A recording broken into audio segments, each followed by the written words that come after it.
la sortie d'Égypte, dans la deuxième année après la sortie d'Égypte, et ça avait tourné en catastrophe, comme nous l'avons appris.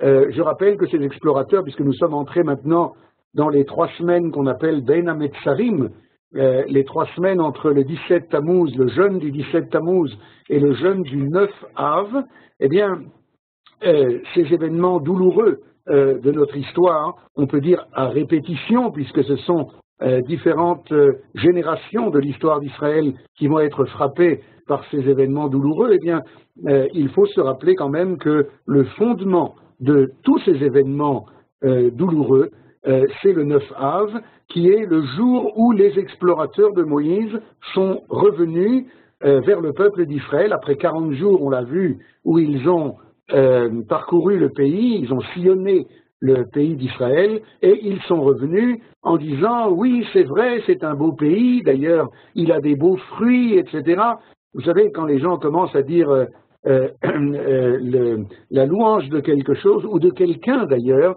eh bien, il faut se méfier, parce qu'après, ça se termine en général par virgule mais, point de suspension. Ce que je dis d'ailleurs est une halakha, est une loi concernant ce qu'on appelle la shonara, la médisance, et le maître dans les lois de la médisance qu'on appelle le Chafetz Chaim nous enseignait qu'il est interdit de dire simplement comme cela, sans précaution, la louange de quelqu'un, parce qu'on est amené après à dire virgule mais, personne n'étant parfait, alors on est amené ensuite à dire des choses mauvaises sur lui. C'était une parenthèse importante et je voudrais donc faire ce résumé orienté, cette récapitulation orientée dont je parlais tout à l'heure. Nous avons appris dans notre tableau comparatif, nous avons appris que selon tous les critères que nous avons envisagés de comparaison, à savoir les noms des explorateurs dans les 2 cas, leur titre, leur nombre, l'ordre de mission qu'ils se sont vus donner par Moïse et par Josué, le compte-rendu qu'ils ont apporté ensuite au peuple dans un cas et à Josué dans l'autre, les endroits parcourus dans leur mission et le temps passé à remplir cette shlichut, cette mission, selon tous les critères que nous avons appris, eh bien, il y a une clé de lecture qui fait la différence. Et cette clé de lecture, nous l'avons appelée en hébreu prat ou klal, c'est-à-dire ce qui est singulier, détaillé, individuel, par opposition à ce qui est global, collectif, général, et j'en donne 1 ou 2 exemples pour raviver notre mémoire et poursuivre l'analyse. Nous avons appris par exemple que les explorateurs de Moïse, le texte nous apprend dans le chapitre 13 de Bamidbar longuement leur nom, leur titre, pour montrer combien ils sont importants, nous parle longuement de l'ordre de mission qui est donné par Moïse, de voir chaque détail, chaque ville, chaque terre, chaque morceau. Moïse, rappelons-le, voulait tout simplement que les explorateurs reviennent enthousiastes de ce voyage et communiquent leur enthousiasme, si on peut dire, au peuple d'Israël. C'est ce que nous dit Nachmanide. Et puis, ils ont parcouru tout le pays, depuis le plus nord jusqu'au plus sud, et ils sont restés 40 jours, enfin, un luxe de détails pour des personnalités dont nous avons déjà appris qu'ils sont des personnalités exceptionnellement grandes, mais qui n'ont pas su, c'est par là qu'on a terminé la dernière fois, qui n'ont pas su se faire tout petits, c'est-à-dire se mettre au service du klal, de la collectivité d'Israël, et d'un pays qui s'appelle Eretz Israël, dans lequel la dimension devient une dimension nationale, une dimension collective. Ce n'est plus comme dans le désert où, là-bas, chaque tribu, si vous voulez, avait son importance. Par exemple, un des commentateurs nous dira pourquoi est-ce qu'ils ont envoyé 12 explorateurs, je crois l'avoir cité précédemment, parce que, dit-il, aucune des tribus ne fait confiance aux représentants d'une autre tribu, et, comment dire, je veux mon représentant aussi qui soit là pour lui faire confiance. Mais lisez ce commentaire, comment dire, en filigrane. Il vient nous apprendre que finalement, pendant la période du désert, eh bien, il y a d'un côté un peuple qui est en apprentissage de sa Torah, de sa vocation religieuse, de sa vocation morale, au contact de ces géants de la génération de la connaissance, d'un côté, mais en même temps, il y a une espèce d'occultation de la dimension nationale, de la dimension collective. Et le pays d'Israël, lui, l'entrée au pays d'Israël, comme on le verra, est par excellence le test de la capacité de ce peuple-là à devenir vraiment une nation, car il n'y a pas de nation sans terre et il n'y a pas de terre sans nation, et c'est cette dimension-là qui est mise à l'épreuve. Cette épreuve-là sera bien entendu surmontée haut la main par les deux personnages dont nous allons maintenant parler plus abondamment, les deux qui sont envoyés 40 ans plus tard par Josué, qui eux, comme on va le voir tout de suite, je vous avais demandé peut-être d'aller vérifier dans le Midrash, je ne sais pas si vous l'avez fait, mais il n'y a aucun doute, comme on va le voir tout de suite, que ces deux personnages sont des géants, eux aussi, sur le plan moral et spirituel, mais pourtant, on ne dit pas leur nom, on ne dit pas leur titre, on dit seulement qu'ils étaient des Shnaim Anashim Meraglim, deux hommes espions, plutôt qu'explorateurs d'ailleurs, ils sont tout entiers au service des besoins de la collectivité, des besoins de la nation d'Israël, qui, pour l'instant, est d'aller espionner la vulnérabilité du peuple de Canaan et la possibilité d'aller conquérir ce pays. Alors, je crois avoir été assez clair sur ce point. S'il y a des questions là-dessus, j'aimerais les entendre, car je vais maintenant poursuivre à partir de là. Y a-t-il une question, ou ce que nous avons dit résume et nous permet de continuer? Bon, alors on continue. Par exemple, il y a une question qui avait été posée tout au début de notre étude de ce chapitre à laquelle nous n'avons pas répondu, et je crois qu'il est temps maintenant de recoller les morceaux. Vous vous rappelez que dans notre chapitre, tout au début, dans le premier verset, Josué donne aux explorateurs, aux espions, l'ordre suivant. La fin du premier verset, les morts, Lechu, Reu, et Haaretz, et Yericho, allez voir le pays et Jéricho. Et vous vous rappelez certainement de la question que nous avons posée, n'est-ce pas? Oui, non? Allez voir le pays et Jéricho. Olivier, toi qui suis avec, qui prends des notes, je sais. Ah, je ne veux pas te mettre mal à l'aise. On avait répondu que Jéricho, c'est la mafteach, c'est l'Eretz Israël, c'est la porte d'entrée. Très bien. Alors, vous voyez, Johan, comment il va plus vite que tout le monde, puisqu'il a déjà une réponse avant d'avoir une question. Mais je t'en remercie. Donc, on va poser la question, on va rappeler ta réponse et on va donner une nouvelle réponse qui surgit maintenant avec notre étude. Donc, la question était très simple. Allez voir le pays et Jéricho. Tout le monde comprend que si on va voir le pays généralité, eh bien, il y a dedans Jéricho, particularité. Vous voyez que c'est relié avec notre sujet, Klal et Prat. Alors, première réponse qui est donnée dans les commentateurs qui posent cette question, une réponse au sens littéral des choses, une vraie réponse, celle que tu as donnée. On a appris que Jéricho est le point névralgique de la conquête du pays. Dans le langage du Midrash, ça s'appelle Manaoula chez l'Eretz Israël, le verrou d'Eretz Israël, celui qui détient Jéricho, d'une certaine façon, détient l'ensemble du pays. Alors il est normal que Josué dit aux explorateurs, aux espions, allez voir le pays, mais particulièrement Jéricho. Ça, c'est la réponse au niveau littéral. Mais si on prend en compte maintenant ce que nous avons appris, à savoir que Josué est le premier maître, va-t-on dire, de la Torah d'Eretz Israël.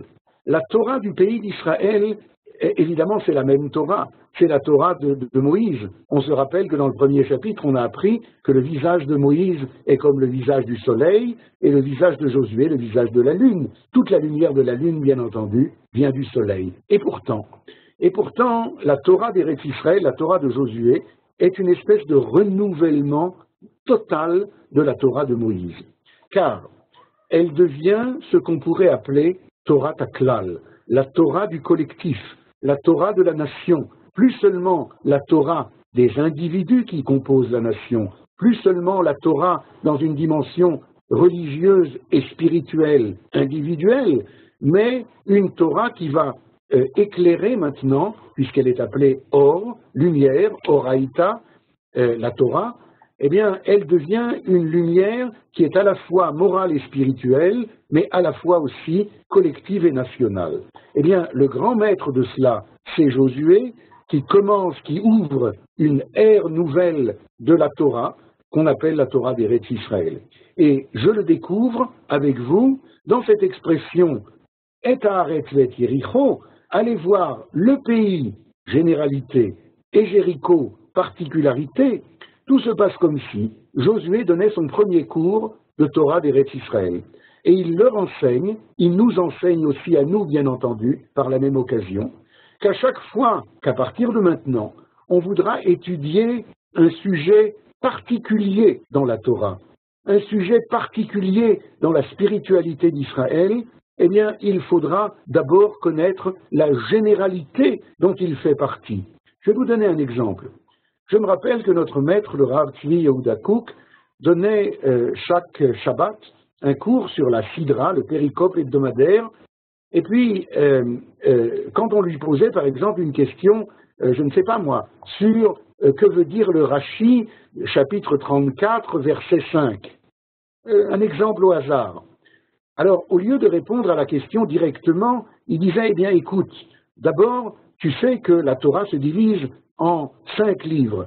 Alors, nous sommes aujourd'hui dans le livre de Bamidbar. Quelle est la place du 4e livre dans l'ensemble des 5? Tu as compris? Maintenant, le livre de Bamidbar lui-même se subdivise en 3 parties. Nous sommes actuellement dans la partie intermédiaire. Tu as compris? Bon, eh bien, à l'intérieur de la partie intermédiaire, il y a X sidrot, X péricopes, hebdomadaire, nous sommes maintenant dans la 3e. Et à l'intérieur de cette 3e, enfin vous avez compris qu'on ne pourra plus, à partir de maintenant, à partir de l'entrée dans le pays, à partir de l'enseignement de Josué, à partir de ce qui est écrit ici, allez voir le pays et Jéricho, on ne pourra plus aller voir Jéricho, si je peux dire, avant d'avoir une connaissance globale du pays dont il est le verrou. Et c'est un enseignement extrêmement important parce que je crois que beaucoup de controverses entre nous, entre les sages de la Torah, entre les gens qui étudient et qui enseignent la Torah, seraient, résorbées si chacun avait à cœur de replacer le point de détail sur lequel il est en controverse dans le cadre de référence global dans lequel il se trouve.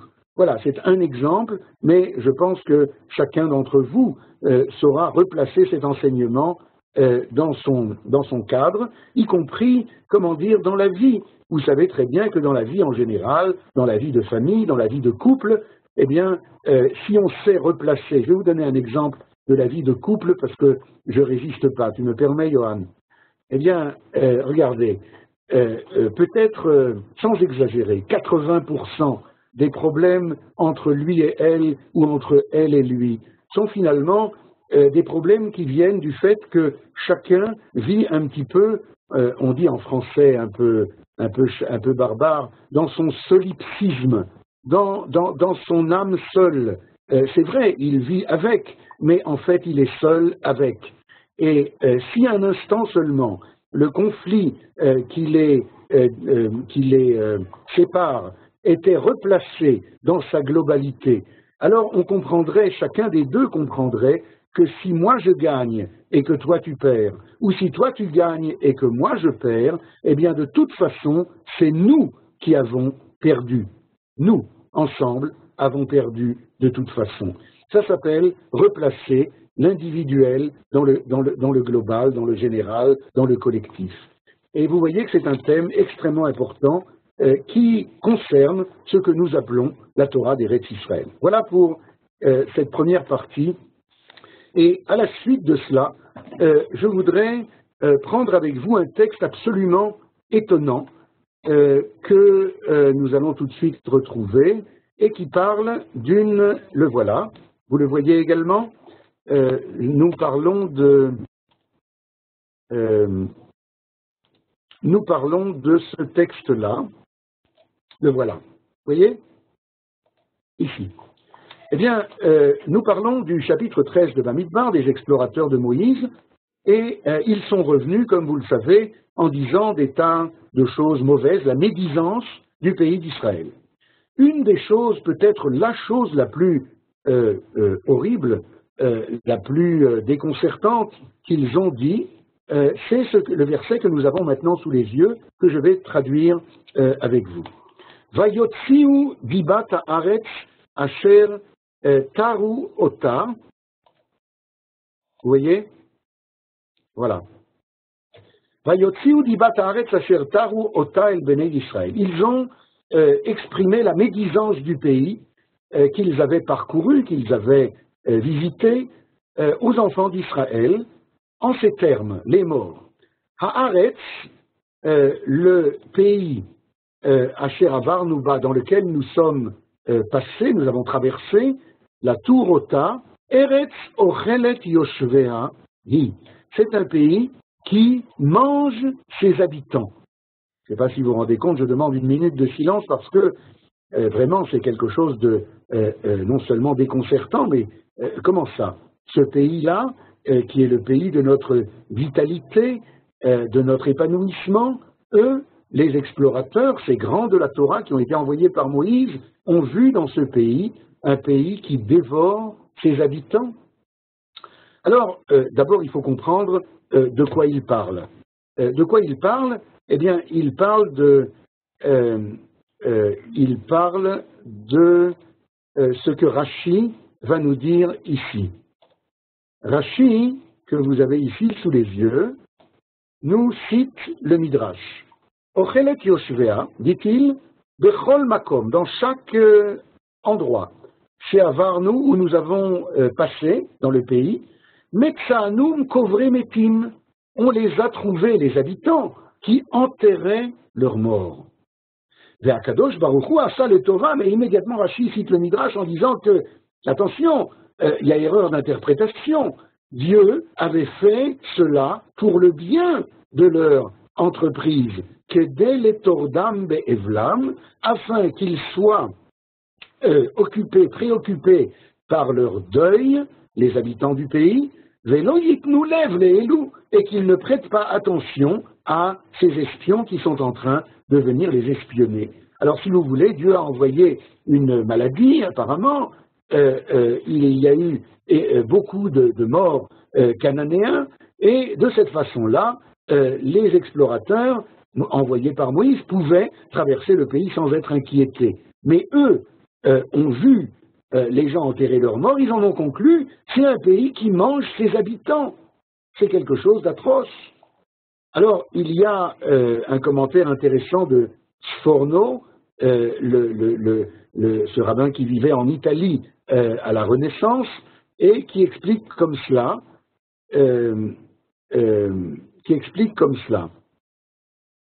Le voilà.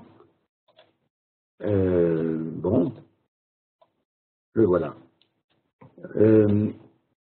Eretz Ochelet Yoshvea, Afalpi She'a'am HaYoshvim Bahem Chazakim, dit-il, bien que le peuple, il prête ça bien entendu aux explorateurs, il le met dans leur bouche, bien que ce peuple-là sont des gens très forts, Enze Bishvil Shevach Haaretz, ce n'est pas dû à aux qualités de ce pays,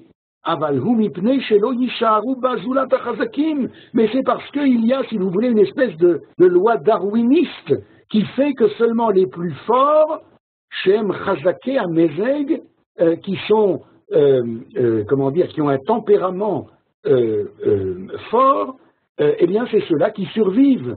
Ve'ashar, et les autres, on va mettre une flèche, Ve'ashar, les autres, Metim, meurent, bas dans ce pays, Mipnei Roa Avir, à cause du mauvais temps, du temps de ce pays, qui est très mauvais. Donc, qu'est-ce que nous dit le Sforno?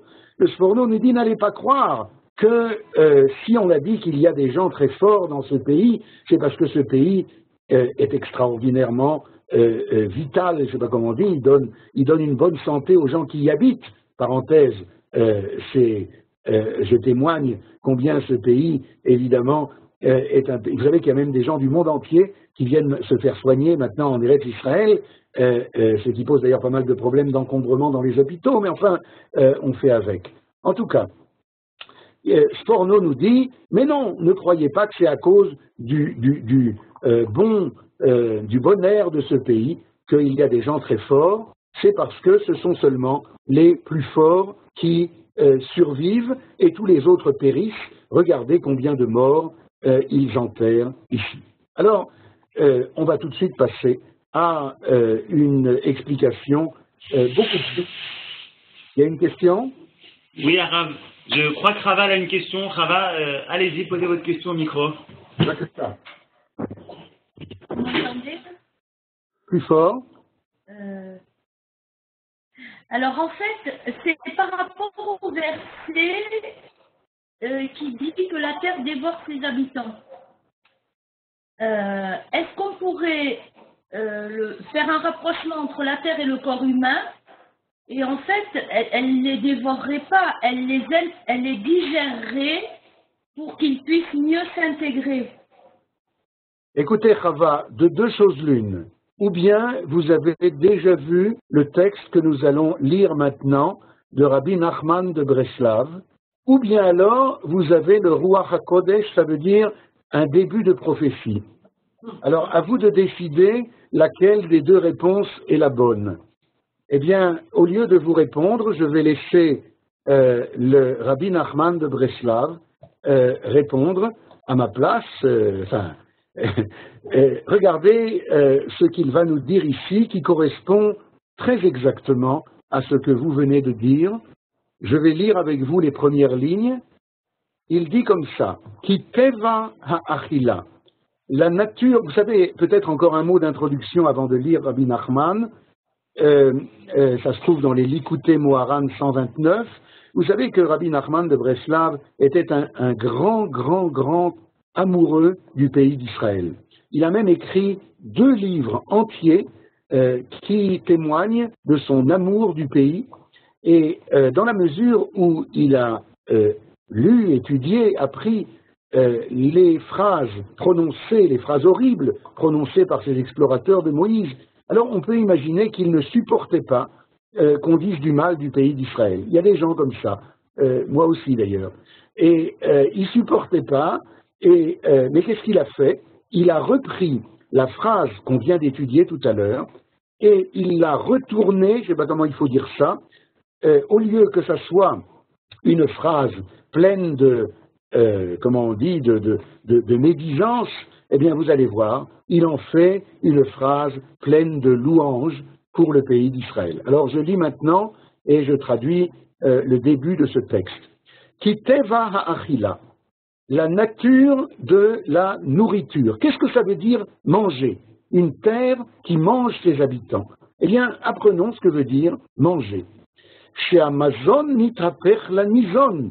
Ça veut dire que la nourriture devient celui qui s'est nourri d'elle. Je sais pas moi, la carotte que j'ai mangée à midi vous parle maintenant. Vous voyez ce que je veux dire? Kegon, par exemple, dit-il que chez Achai ochelet someach, lorsque un animal chai mange de l'herbe, someach, des plantes, des feuilles, Kegon asabim, par exemple, de l'herbage, nit haprima sabim lachai. Eh bien, ce qui faisait partie du domaine végétal monte d'un cran et devient domaine animal. Vous savez qu'il y a 4, qui sont 5 d'ailleurs, domaines. Il y a le domaine minéral, inerte, il y a le domaine végétal qui a, en plus que le domaine minéral, qu'il est doté de mouvement, la croissance, smicha. Et puis il y a troisièmement le domaine animal, chai, c'est-à-dire qui en plus est doté de la vie, de la capacité de se déplacer, etc. Et puis finalement, il y a l'humain qui, bien sûr, est doté d'autres choses. On en reparlera. Alors, il dit, à chaque fois qu'un élément, je ne sais pas comment il faut dire, d'un domaine va ingurgiter, va manger quelque chose d'un domaine inférieur, il va l'élever à son niveau. Nous ajouterons que lorsque un homme va manger de la viande, de l'animal, bien entendu, il faut qu'il fasse attention que ce qu'il va manger soit élevable. On n'est pas en train d'étudier les lois de la cacheroute, mais ce serait le b.a.-ba de la cacheroute, car sinon, il risquerait de descendre au niveau de ce qu'il a mangé, de ce qu'il a ingurgité. Mais ce n'est pas notre sujet. Je continue encore la deuxième phrase du Rabbi Nachman, et on va ensuite élargir à notre sujet. Vechen Michaïl et Medaber, de la même façon, lorsqu'on passe de l'animal au parlant, le parlant c'est l'homme, lorsque l'homme mange de l'animal, Nitaper Achaïl et Medaber, eh bien, l'animal devient homme. Ou le chol makom shenichnas le sham, Amazon shenitralek la evarim, Nitaper le maut aevar. Alors, je m'arrête là, vous lirez la suite par vous-même, mais je voudrais rapprocher de notre sujet. Qu'est-ce que Rabbi Nachman nous livre ici comme enseignement? C'est quelque chose d'énorme. Il nous livre ici un grand secret, comme vous l'avez dit d'ailleurs presque. C'est-à-dire, manger, c'est élever ce que l'on mange. C'est ce qu'il nous a dit. Élever, ça veut dire faire parvenir à un niveau de généralité plus grand. J'ai eu la curiosité de regarder dans tout le Tanakh, dans toute la Bible, la racine Aïn Lamed He, qui veut dire olé, aliyah, monter. Eh bien, on a par exemple ce verset Alou la milchama, ils sont montés en guerre. Alors, le verbe monter veut toujours dire, dans le Tanakh, passer du domaine singulier au domaine collectif. Un soldat qui rentre dans l'armée pour faire la guerre, eh bien, il perd d'une certaine façon son identité individuelle et il devient partie prenante de quelque chose de très grand qui le dépasse souvent et qui s'appelle Tsava, qui s'appelle la guerre que l'armée va mener car elle y est contrainte et forcée. Eh bien, c'est important. Ce que nous dit Rabbi Nachman, finalement, c'est cela. Manger, c'est élever ce que l'on mange. Élever, ça veut dire toujours de l'individuel, prat, au collectif, klal. Alors, qu'est-ce que nous dit Rabbi Nachman? Qu'est-ce qu'il nous donne comme clé? Malgré eux, les explorateurs de Moïse, voulant dire la médisance du pays, ont dit finalement que ce pays est un pays extraordinaire pour le peuple d'Israël. C'est le pays qui élève ses habitants, le peuple d'Israël sont appelés ses habitants, eh bien, il les élève d'une dimension individuelle à une dimension collective, nationale. C'est vrai, je crois que ce n'est pas la peine de mettre les points sur les i, mais c'est vrai que lorsque nous étions en diaspora, eh bien, chacun pour soi, peut-être chacun pour la communauté, mais la communauté, c'est quand même très restreint. Et comme vous le savez, quand chacun est pour soi, Dieu n'est pas pour tous, comme ne dit pas le proverbe dont il faut faire attention, comme tous les proverbes. Eh bien, lorsque nous apprenons cette caractéristique du pays d'Israël, nous pouvons relier avec ce que nous avons appris jusqu'à maintenant. La Torah de Josué, les explorateurs de Josué sauront mettre en évidence cet enseignement tiré de Rabbi Nachman à propos de la phrase terrible des explorateurs qui est maintenant retournée à l'envers comme louange exceptionnelle de ce pays. Ce pays, en conclusion, est un pays qui fait passer tous ses habitants, et je dis bien tous ses habitants. Il y a des gens religieux, pas religieux, religieux comme ci, religieux comme ça. Il y a des gens qui s'occupent de ci, qui s'occupent de ça. Ça ne veut pas dire qu'on ne peut pas, ou peut-être même qu'on ne doit pas comment dire, faire fructifier son pécule en Eretz Israël. On a le droit de faire du business en Eretz Israël et de penser à soi ou à sa famille. C'est pas ça qu'on a. On ne doit pas se sacrifier forcément pour la collectivité, mais il y a toujours en Eretz Israël une dimension de, comment dire, d'être mangé par ce pays, mais dans le sens où on vient de l'expliquer, d'être élevé par on parle de la combustion des aliments, d'être dévoré dans ce sens-là. Voilà, je crois que c'est assez clair et merci à Chava de nous avoir indiqué cela. Je ne veux pas en dire plus, mais je crois qu'on attend encore des remarques de Chava, car elles sont certainement dotées de beaucoup de richesses. Donc, nous passons à la suite. Vous voyez que nous avons beaucoup de mal à quitter le deuxième chapitre de Josué, qui est d'une richesse exceptionnelle. Je voudrais vous faire remarquer, à propos d'un autre thème dont nous avons parlé, les 2 et les 12, je voudrais vous faire remarquer quelque chose dont il me semble nous n'avons pas parlé.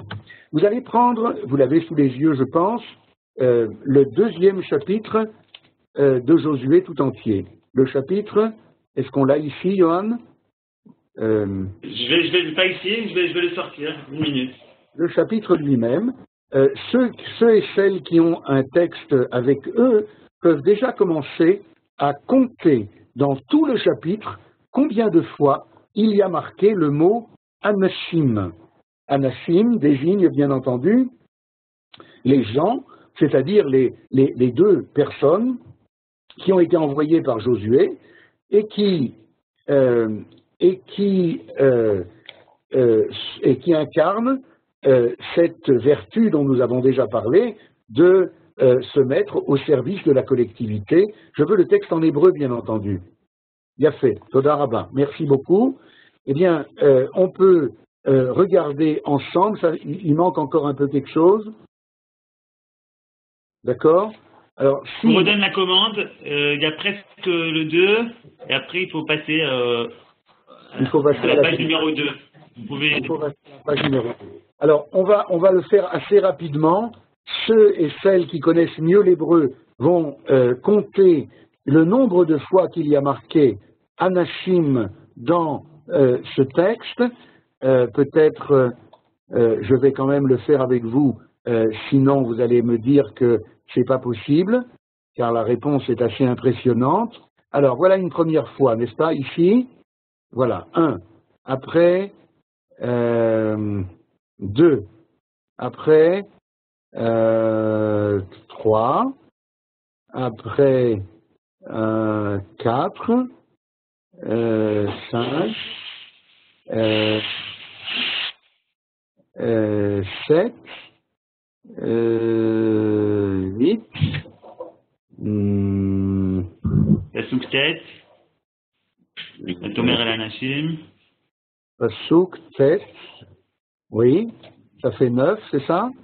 Oui. J'en étais à 8? Oui. Ça fait 9. Après?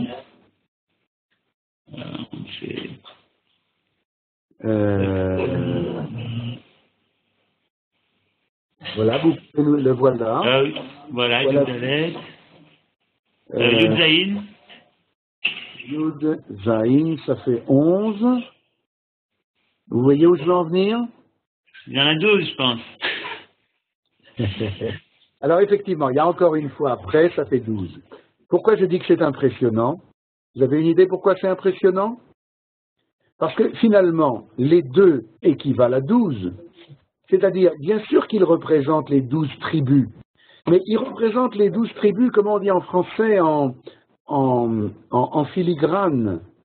La dimension tribale, qui est quelque part une dimension particulière par rapport à la dimension de la nation tout entière, eh bien, elle est mise ici, entre parenthèses, en filigrane. Il y a une allusion au fait qu'ils représentent les 12, à eux 2. Ça y est, c'est clair? Je vois que vous avez saisi l'enseignement, qui est un enseignement assez impressionnant. Et à partir de là, je voudrais prendre un texte qui va lui aussi, qui se trouve alors dans la fin, où est-ce que c'est la fin de la feuille que je vous avais donnée, Johan? Il faut aller, il y avait la petite flèche. À côté de 333, il y a une petite flèche.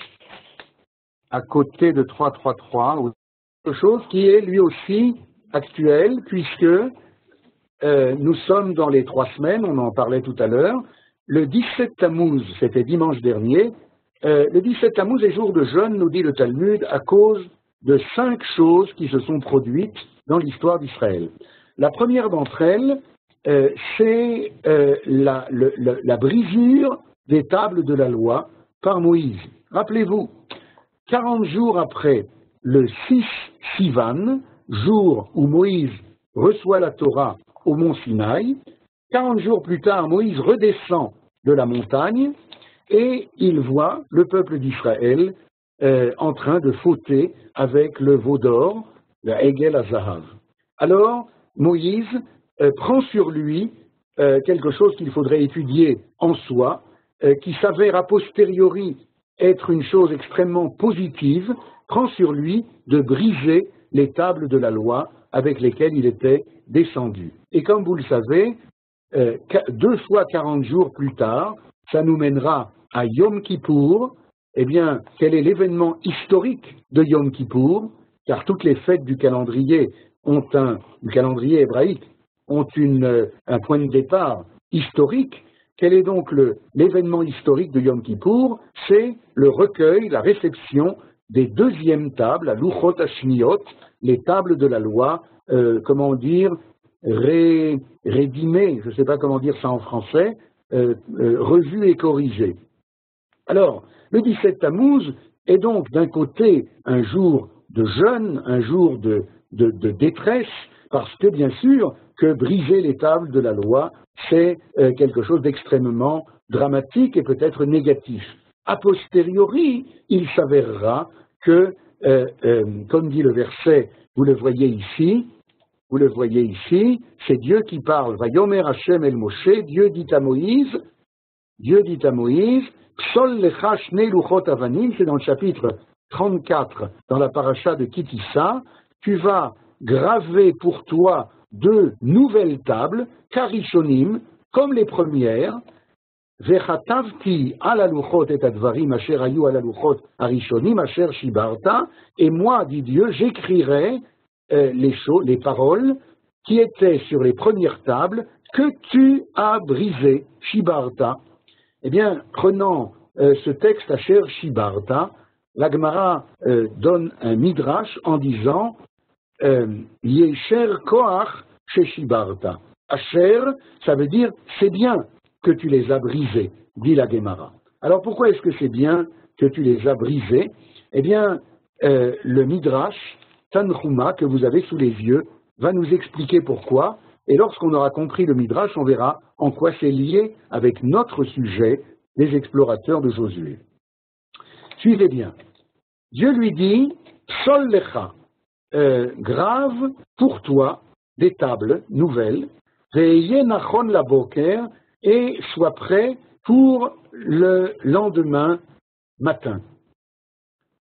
Car barishona, ainsi, ça c'est écrit, remarquez bien, dans le chapitre 34 de Shemot, mais dans le chapitre 19 de Shemot, qui nous parlait de la réception des premières tables de la loi, là-bas il y a écrit, Vayi bayom ashlishi liyot aboker, le 3e jour au matin, qu'est-ce qui s'est passé?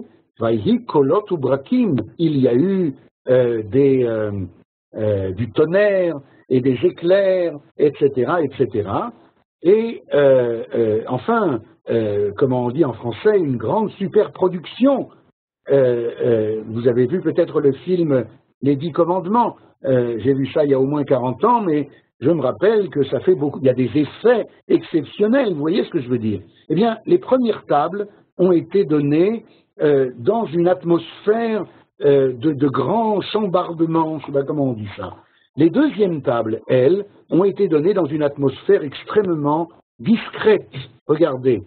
Veillez nachon la boker, sois prêt pour demain matin, c'est les deuxièmes tables, Ve'alita baboker el har Sinai, tu monteras sur le mont Sinaï, Ve'nitzav talisham al rosh hahar, tu te tiendras sur le faîte de la cime de la montagne, Ve'ish lo ya'ale imach, mais qu'aucun homme ne monte avec toi, Ve'gamish al yira bechol ha'ar ahu.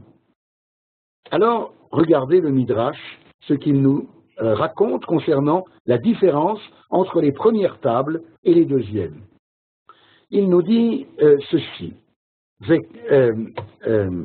Haluchot harishonot, les premières tables, al shenitnu befumbi, puisqu'elles ont été données en, comment on dit befumbi, en public, en grande, avec des grands effets publics. Shalta bahem ainara, le mauvais œil, ne me demandez pas ce que c'est, a eu prise sur cet événement, Venishtabru, et Moïse a dû les briser. Vekan, mais ici, aux deuxième table, Amarlo Akadosh Baruch Hu, Dieu lui a dit, En lecha yafe minatzniut, il n'y a pas mieux que la discrétion.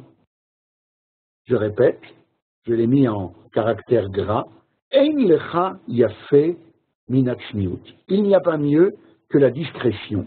C'est la discrétion des deuxièmes tables qui va faire que les deuxièmes tables seront une grande réussite pour toutes les générations à venir, alors que les premières tables ont été un échec dont finalement on apprendra et on tirera les leçons. En quoi tout cela est lié avec notre sujet? Je pense que vous l'avez compris. La première expédition des Meraglim de Moïse, elle a été faite comment, vous vous rappelez? Qui veut nous rappeler? Qui veut nous rappeler? Comment elle a été faite, le premier envoi des Meraglim, des explorateurs, par Moïse? Est-ce que c'était discret ou est-ce que c'était au contraire dans une grande mise en scène publique pompeuse parce que voilà, on va rentrer en Eretz Israël, dit Moïse, et on va apprécier le pays. Et donc, bien entendu, c'est comme cela que les premières tables ont été données. En plein jour, on a envoyé les explorateurs, on leur a dit faites 3 pas en avant, recevez votre ordre de mission. Toute la tribu en question applaudissait avec les banderoles qui claquaient au vent. Enfin, si on peut traduire l'atmosphère des versets qui nous occupent dans le chapitre 13, au contraire, dans le 2e chapitre de Josué, vous vous rappelez, Cheresh, les morts. En secret, il leur a dit, et il les a envoyés. Alors ça a réussi. Voilà quelque chose qui me tenait à cœur d'ajouter à tout ce que nous avons appris sur la différence fondamentale entre les deux entreprises et pourquoi celle-ci et celle-là, celles-ci ont réussi, là où celles-là ont échoué. Eh bien, l'heure est venue de dévoiler le secret. Le secret, c'était bien entendu qui sont les explorateurs, les Meraglim de Moshe. Alors nous allons apprendre un midrash qui est un petit peu long, mais il vaut son pesant d'or, même si au début vous allez vraiment vous demander en quoi c'est lié avec notre sujet. Entre-temps, on va apprendre une halakha qui semble n'avoir rien à voir avec le sujet. Alors prenez patience. D'accord? Halakha. Mahu lifros la yam agadol kodem la shabbat shlosha yamim.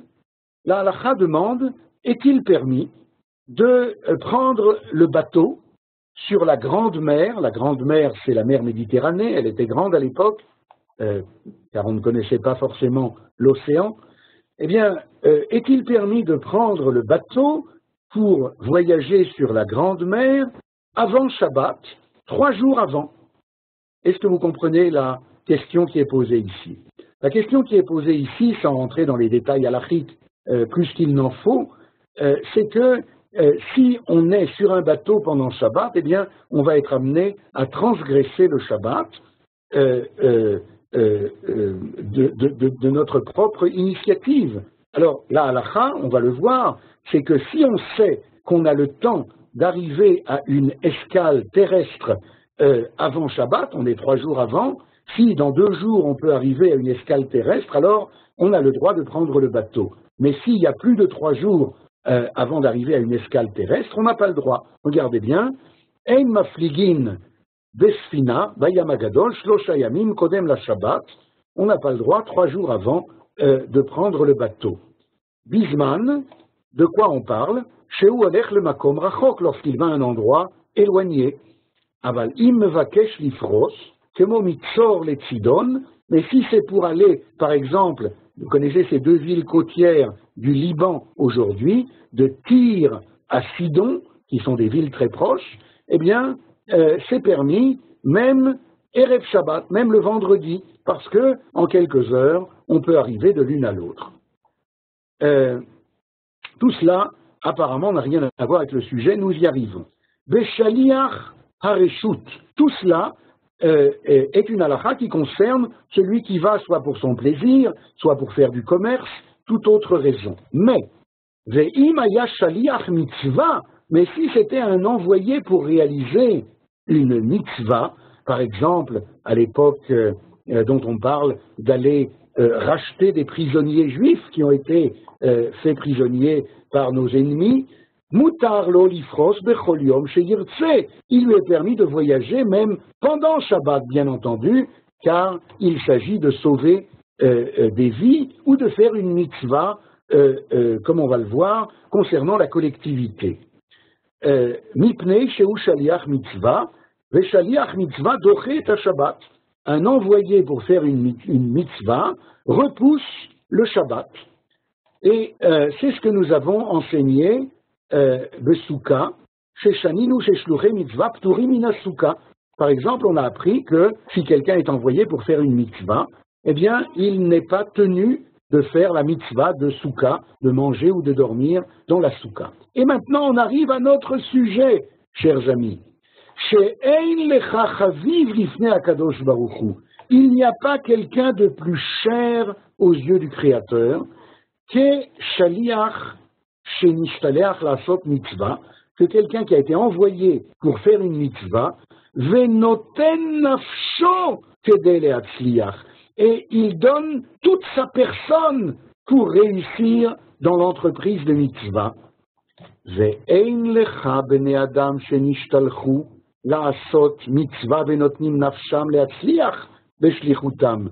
Il n'existe pas dans toute l'histoire d'Israël de gens qui ont été envoyés pour faire une mitzvah et qui ont donné toute leur personne pour réussir cette entreprise, qui otam shnaim, comme les 2 qui ont été envoyés par Yoshua bin Nun, par Josué.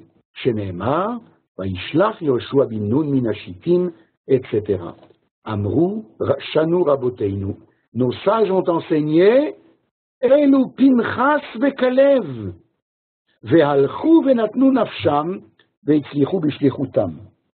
Eh bien, si je vous avais demandé il y a 5 minutes, qui vous auriez pensé envoyer, vous, si vous étiez à la place de Josué, il y a au moins un nom que j'aurais entendu de vous, lequel? Lequel?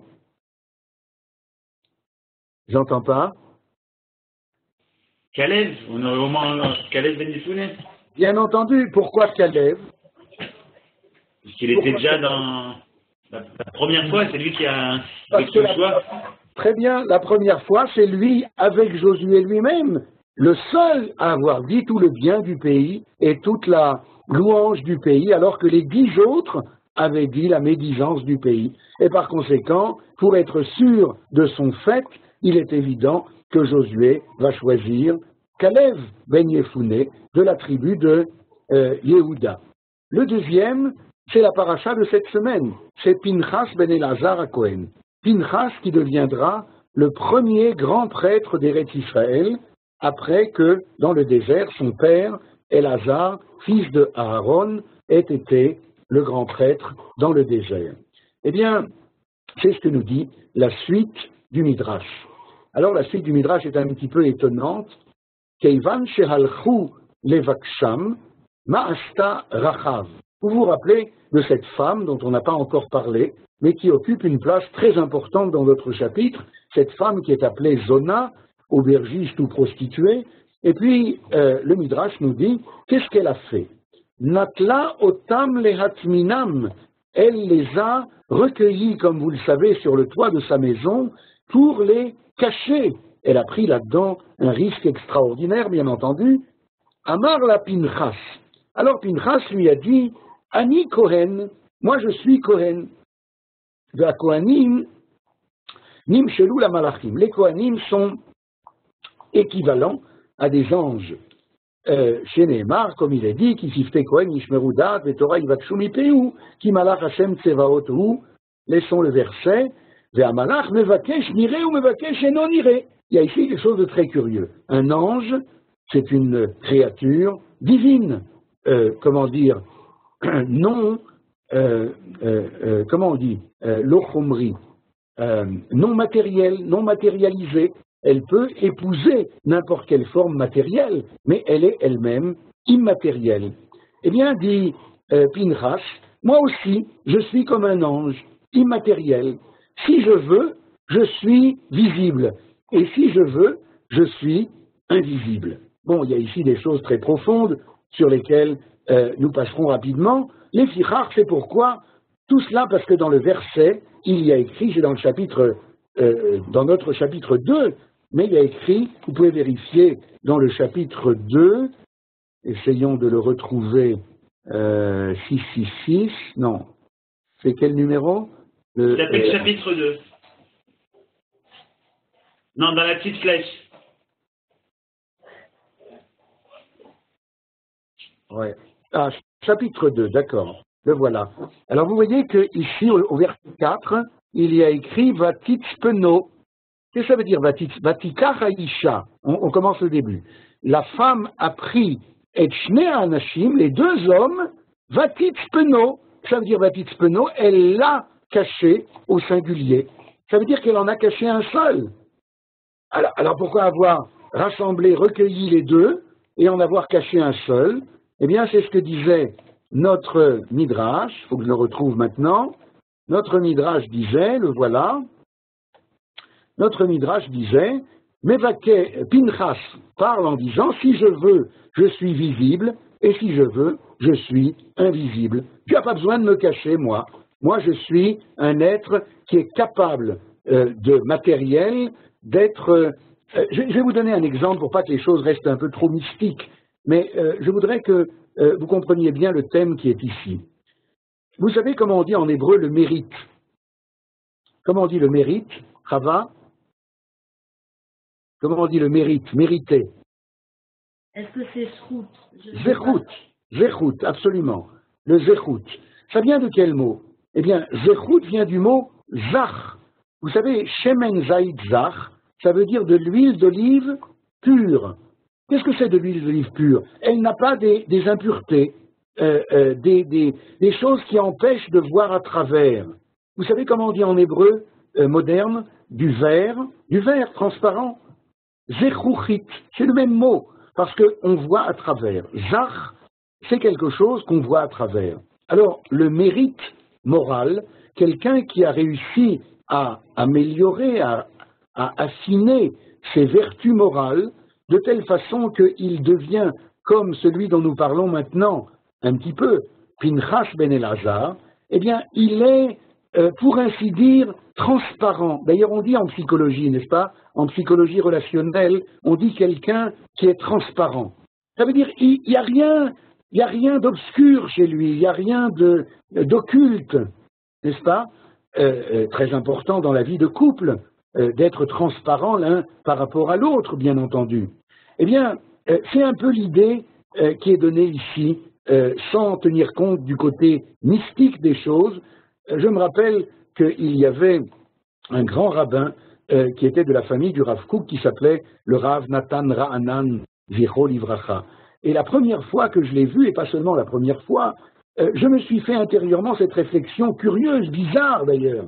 Je dois faire attention de ne pas passer au travers. Vous voyez l'image? C'est-à-dire, je ne sais pas comment ça m'est venu d'ailleurs, mais j'ai eu devant moi tout à coup quelqu'un qui était tellement zéchout, tellement transparent, que peut-être il faut faire attention d'être sur ses gardes, de ne pas passer au travers. C'est un peu cette notion que j'essaye de vous communiquer, et je termine par là le Midrash, et par là on va terminer le cours, et je vous annoncerai ce qui se passera la prochaine fois. Je lis les dernières lignes qui nous occupent. L'Elamdecha, vous voyez, les deux dernières lignes. Tout cela pour nous enseigner Kama natnu shnei tzadikim elu nafsham la'asot shlichutam. Comment ces deux justes, ici ils sont appelés tzadikim, comment ces deux justes ont donné leur personne, je dis bien leur personne et pas leur vie, pour faire leur shlichut, leur mission, aval, shluchim sheshalach Moshe, mais par contre ceux que Moïse avait envoyés, Hayou Rechaim, c'était des brigands, je ne sais pas comment on dit, des méchants, Minaïn, Mimash et Karinu, Benyan Shlach Lecha Anashim, de la paracha de Bamidbar. Eh bien, je voudrais terminer en faisant attention aux mots qui sont employés ici dans le Midrash. Il s'agit de Messirut Nefesh, pas de Messirut Gouf, c'est-à-dire, c'est pas qu'ils ont été prêts à donner leur vie, leur corps, physiquement, peut-être aussi d'ailleurs. C'est vrai qu'ils se sont mis en danger, peut-être elle d'ailleurs encore plus qu'eux. Mais le verset, le Midrash, nous parle ici de deux tzadikim, ce sont des justes. Alors dites-moi, qu'est-ce que sont allés faire des justes chez une prostituée? Ça y est, vous avez compris? Ils ont donné toute leur personne morale pour réussir cette entreprise au service de la nation d'Israël tout entière. Je vois que vous n'avez pas encore tout à fait compris, alors je vais mettre les points sur les i.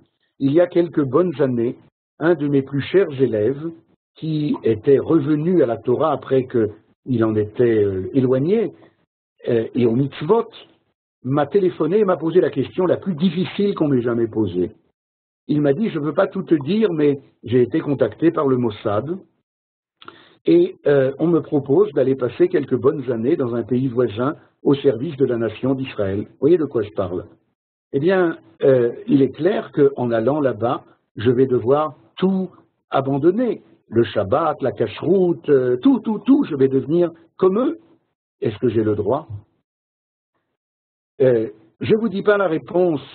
Enfin, si, je vais vous la dire quand même, mais je ne vous dis pas comment j'y suis arrivé, mais il est clair que non seulement il a le droit, mais il a le devoir le plus grand qui soit. C'est un mérite extraordinaire de se situer comme les explorateurs envoyés, les espions envoyés par Josué, qui étaient des grands tzadikim, des justes parfaits, et qui ont dû sacrifier toute cette dimension individuelle pour un temps, en vue de pouvoir remplir la mission dont ils étaient chargés, se retrouvant chez cette femme de passage et mettant toute cette Messirut Nefesh au service de la nation d'Israël.